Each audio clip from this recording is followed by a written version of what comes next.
I want to talk to you today about something that most health channels for seniors are not covering.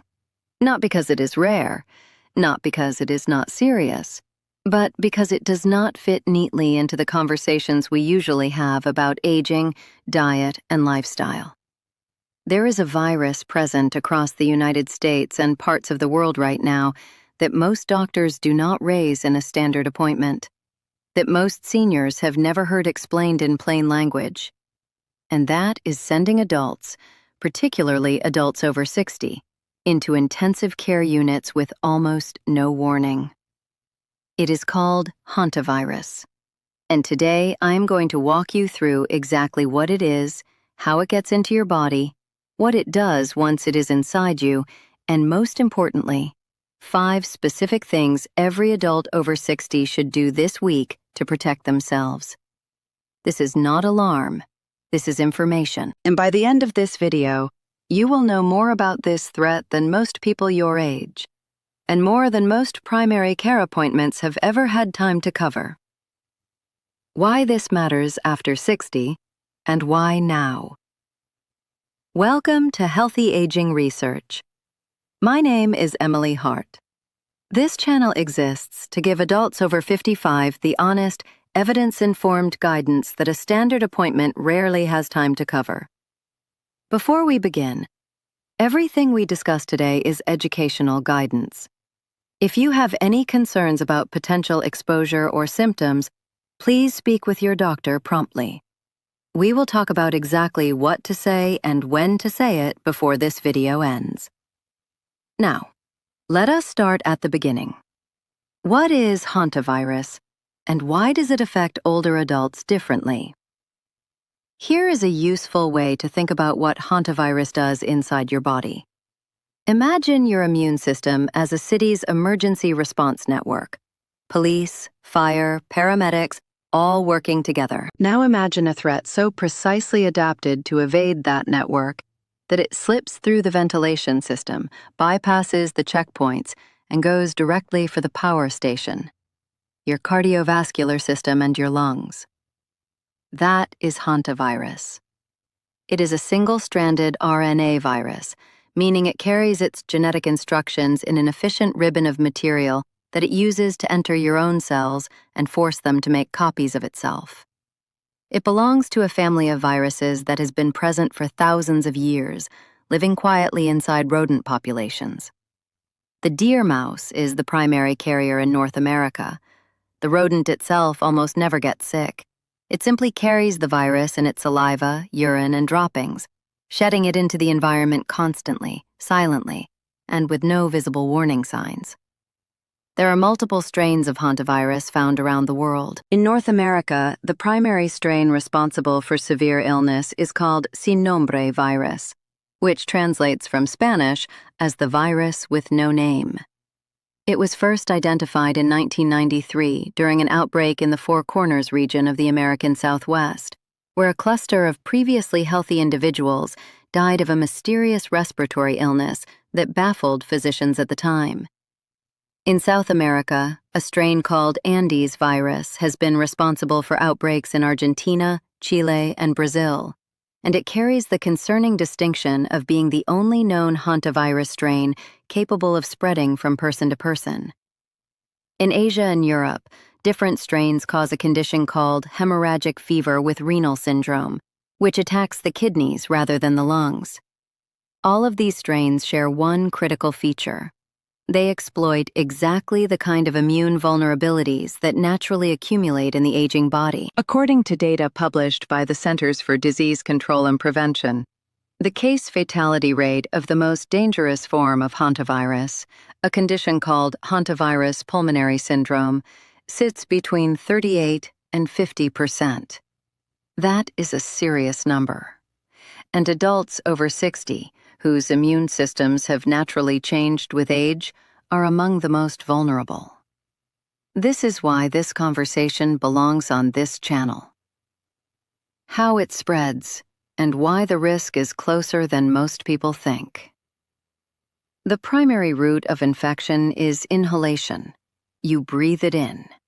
When infected rodents urinate, defecate or shed saliva in an enclosed space, a garage, an attic, a basement, a cabin that has been closed for the winter, a garden shed, even the inside of a vehicle that sits unused for months. The virus particles attach to tiny dust particles and become airborne. When you walk into that space, when you move boxes that have been sitting undisturbed, when you sweep up without protection, you inhale those invisible particles. They travel down your airway and reach your lungs.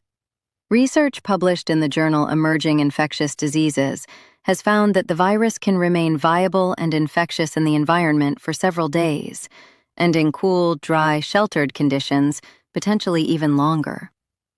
Secondary routes of infection include direct contact with rodent droppings or nesting materials, followed by touching your face, eyes, or mouth. And the South American Andes strain has documented cases of human-to-human transmission through close contact with an infected person, which is why researchers are monitoring it carefully.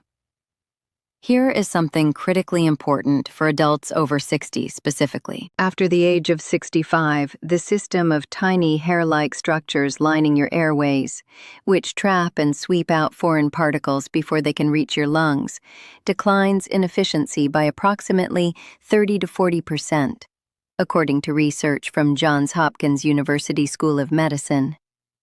This means your body's first line of defense against inhaled pathogens like Hantavirus is significantly less robust than it was 30 years ago. What a younger person might partially clear before it reaches the deep lung tissue, an older adult is more likely to have reached the tiny air sacs deep in the lungs, called alveoli, where Hantavirus does its most serious damage. What happens inside the body? The timeline you need to know. Understanding how this illness progresses is one of the most important things you can take from this video. Because the window between early symptoms and a medical emergency is narrower than most people expect. The incubation period, the time between exposure and the appearance of symptoms, ranges from 1 to 8 weeks, with most people developing symptoms between 2 and 4 weeks after exposure. This long, silent window is one of the most dangerous features of this virus. You can feel completely well and have no idea that something is building inside you. The illness begins in what physicians call the prodromal phase. Think of it like the sky darkening before a storm. For the first 3 to 5 days, the infected person experiences symptoms that feel almost exactly like influenza. Fever, fatigue, muscle aches, particularly in the large muscles of the thighs, hips, and back. Headache, dizziness, and sometimes nausea. At this stage, most people, including many physicians who are not specifically looking for it, would not suspect hantavirus. They would assume influenza, a respiratory virus, or a common viral illness. But this is the window during which the virus is quietly replicating inside the cells lining your blood vessels. And as it multiplies, it begins to cause those cells to leak. Within 4 to 10 days of the initial symptoms, the illness enters what is called the cardiopulmonary phase. This is when people are admitted to hospital.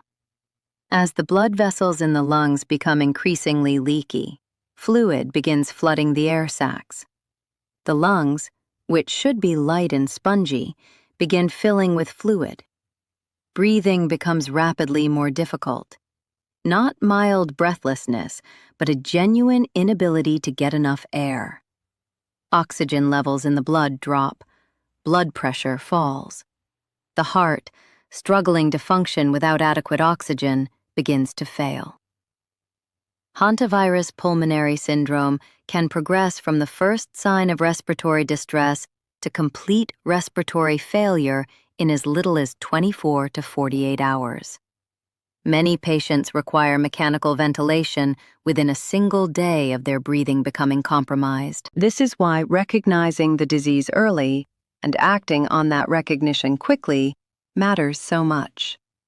Patients who survive the cardiopulmonary phase enter a recovery phase during which the excess fluid accumulated in the lungs begins to be expelled.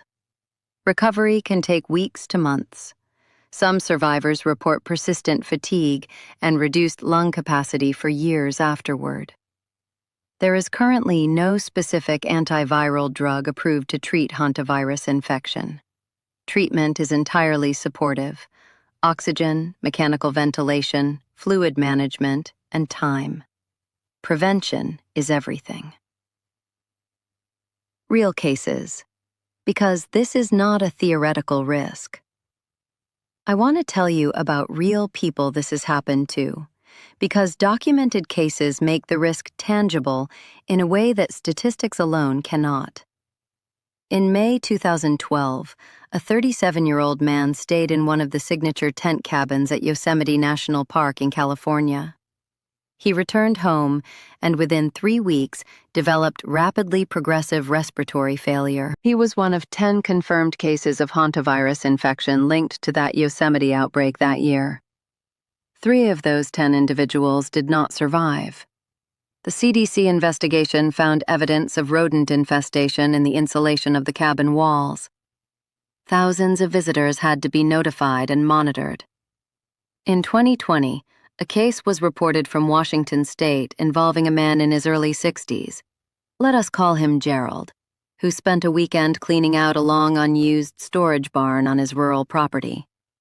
He was a retired farmer in generally good health. He wore no respiratory protection because he had done similar work dozens of times before without incident. Within 2 weeks, he developed what he believed was a severe cold that turned into pneumonia. He was hospitalized and placed on a ventilator within 48 hours of admission. He survived, after 18 days in intensive care, but he spent the following 8 months in pulmonary rehabilitation and reported that his breathing capacity never fully returned to what it had been. In Chile and Argentina, the Andes strain produced a 2019 outbreak in the Chubut province of Argentina that resulted in 29 confirmed cases and 11 deaths, with chains of transmission moving through households and in one documented instance to a healthcare worker who had cared for an infected patient. In Colorado, Utah, and New Mexico, within the historical endemic zone of Sin Nombre virus, public health departments regularly report cases, particularly in spring and summer when rodent populations peak and people spend more time in outdoor structures. In 2023, the Colorado Department of Public Health confirmed 3 cases of hantavirus pulmonary syndrome. 2 involved adults over 65. One of those individuals did not survive. These are not distant or hypothetical risks. They are documented, recent, and disproportionately affecting adults in your age group. Before we go to the 5 protective steps, right now, the majority of people watching this video are not yet subscribed to this channel.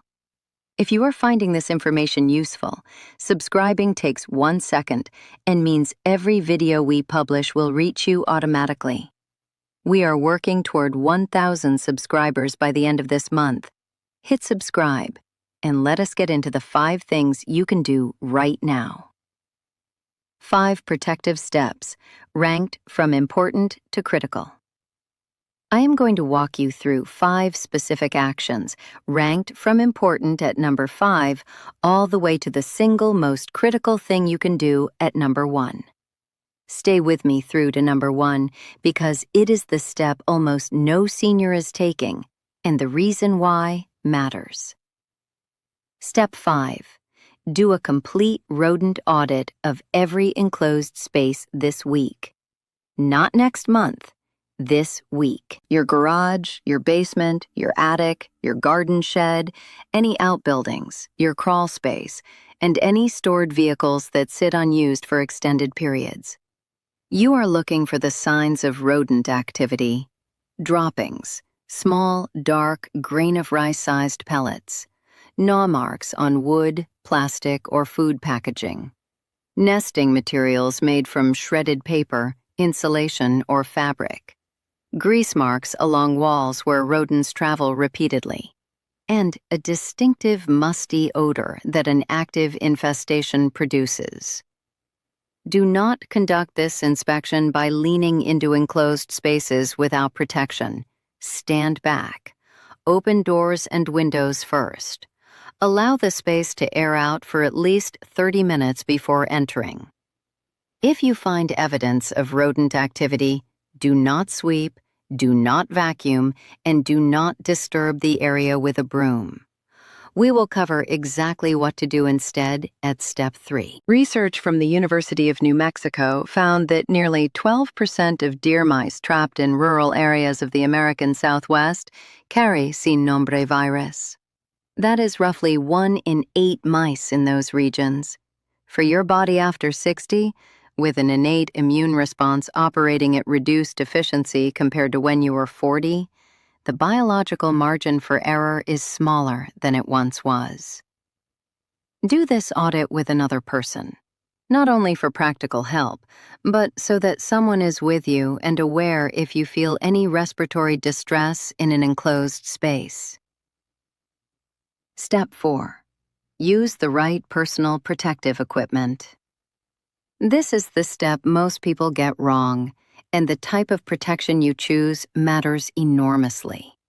When you enter any space with evidence of rodent activity, you must wear an N95 respirator mask, not a surgical mask, not a cloth mask, a certified N95 respirator that creates a tight seal around your nose and mouth and filters at least 95% of airborne particles. A standard surgical mask allows air to flow around the edges and provides essentially no protection against aerosolized hantavirus particles, which are small enough to move through those gaps with every breath.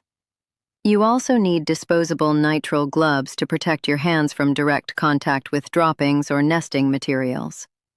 If the infestation is significant, disposable coveralls or old clothing you can immediately bag and wash in hot water is advisable. This protective equipment costs approximately $15 to $20 at any hardware store. For adults over 75, the body has lost a meaningful proportion of what researchers call pulmonary reserve, the extra breathing capacity that activates when the lungs are under stress. The investment in proper protection is not optional. It is proportionate to the risk your specific immune and respiratory profile carries. Pair this with pre-ventilation. Open all windows and doors to any potentially contaminated space and allow fresh air to circulate for at least 30 minutes before you enter. This meaningfully reduces the concentration of airborne viral particles before you go in. Step 3. Use the correct cleaning protocol. If you have found evidence of rodent activity and you are ready to clean it up, the single most important thing to know is this: never dry sweep. Never dry vacuum. Never use a broom or a leaf blower to clear rodent droppings. These actions aerosolize virus particles and create a cloud of infectious material that you then inhale directly into your lungs. The CDC recommends a specific protocol. Wet the affected area thoroughly with a disinfectant solution, either a commercial disinfectant or a mixture of 1.5 cups of household bleach per 1 gallon of water. Allow it to soak for at least 5 minutes. Then, wearing your N95 mask and nitrile gloves, use paper towels or disposable cloths to collect the dampened material and place it immediately into a sealed plastic bag. That bag then goes into a second sealed bag and is disposed of in a covered outdoor bin. All surfaces where rodents have been active should be wiped down with the same bleach solution. Mop hard floors. Steam clean carpets where possible. This wet cleaning method reduces your exposure risk by an estimated 90% compared to dry sweeping, according to guidelines published by the New Mexico Department of Health. For your aging immune system, this is not a technique preference. It is the difference between a manageable risk and a potentially serious one. Step 2. Know the symptoms that require emergency action. This is where the information becomes most urgent and most personal. The window between the beginning of hantavirus symptoms and the point where the illness becomes life-threatening is measured not in days, but in hours. Knowing which symptoms demand immediate action and what to say when you arrive could be the most important thing you take from this video. Here is the specific pattern of symptoms that should send you to an emergency room. Not urgent care, not a call to your doctor's office, an emergency room. A fever above 101 degrees Fahrenheit, combined with significant muscle aches, particularly in the large muscle groups of the thighs and back, combined with shortness of breath that is worsening over hours, even if it feels mild at first, in anyone who has had any potential rodent exposure in the past 1 to 8 weeks. When you arrive at the emergency room, say these words clearly and specifically. I may have been exposed to Hantavirus. I was near rodents. Please test me for Hantavirus. Do not assume the physician will connect the dots. In a busy emergency department, Hantavirus is not the first diagnosis on anyone's list. Research published in the Annals of Internal Medicine found that patients who communicated a potential Hantavirus exposure history to their treating physician within the first 24 hours of respiratory symptoms had meaningfully better outcomes than those whose exposure history was identified later. Early recognition means earlier access to the intensive supportive care, including ECMO, which stands for extracorporeal membrane oxygenation, an artificial lung support system that gives patients their best chance of survival. After 65, your body's inflammatory response may not signal illness as loudly as it once did. Researchers call this inflammaging, the paradox of an immune system that is both less responsive and more prone to dysregulation as we age. You may feel less sick than you actually are. Take symptoms seriously. Act early. Step 1. Have a specific conversation with your doctor before the risk season peaks. This is the most important step on the list, and I know it may not be what you expected at number 1. A 2022 survey conducted by the American Geriatric Society found that fewer than 8% of adults over 65 had ever discussed zoonotic disease risk. That is, diseases transmitted from animals to humans with their primary care provider. And yet, your doctor can do something for you that no amount of protective equipment can replicate. They can assess your individual immune status. They can review whether any of your current medications, antihistamines, corticosteroids, certain blood pressure medications, may be affecting your immune response in ways that elevate your vulnerability. They can note your risk on your medical record so that if you arrive in an emergency department with respiratory symptoms, the connection is made immediately, and they can ensure you are flagged for priority testing if you do become unwell. There is no vaccine for Hantavirus. There is no antiviral medication you can take preventively. But your physician can be your early warning system, your advocate, and your first line of defense if you have given them the information they need to play that role. Before your next visit, write down this question and bring it with you. I want to talk about Hantavirus risk. I live in or visit areas with potential rodent exposure. What should I know, and what should you know about me in case I become ill? That one conversation, for a 68-year-old woman in rural Colorado or a 74-year-old man who opens a cabin each spring, could be the conversation that changes what happens next. Combine this conversation with the rodent audit from Step 5. Walk into that appointment with specific, concrete information about your actual exposure risk. An informed physician takes a prepared patient far more seriously than a general concern raised without context. A simple recap. Let us bring today together. Hantavirus is a genuine and underreported health threat for adults over 60. The immune and respiratory changes that come with age make older adults specifically more vulnerable, and the illness can escalate from flu-like symptoms to a life-threatening respiratory emergency in as little as 24 to 48 hours. 5 steps, starting this week. Step 5.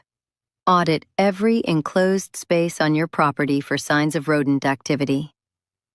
Step 4. Use an N95 respirator and nitrile gloves whenever entering a space with rodent evidence. Step 3. Never dry sweep or vacuum rodent droppings. Use the wet bleach protocol. Step 2. Know the symptom combination that demands emergency room action immediately and know what to say when you arrive. Step 1. Have a direct, specific conversation with your doctor about your hantavirus risk profile before the spring and summer rodent season peaks. You are not helpless against this risk. You now have specific, actionable knowledge that most people your age and most standard appointments have never covered. Use it. Before you go, if something in today's video gave you a reason to act, a space to audit, a conversation to have, or a symptom pattern to remember, I would love to hear from you in the comments. Have you ever cleaned a shed, a barn, or a cabin without respiratory protection? Or is there something from today that surprised you? Tell us below.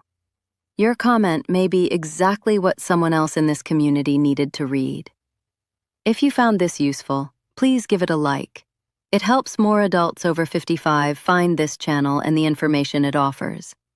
And if you are not yet subscribed to Healthy Aging Research, this is exactly what this channel is built for. Every week, calm, honest, evidence-informed guidance on the health topics that matter most after 55.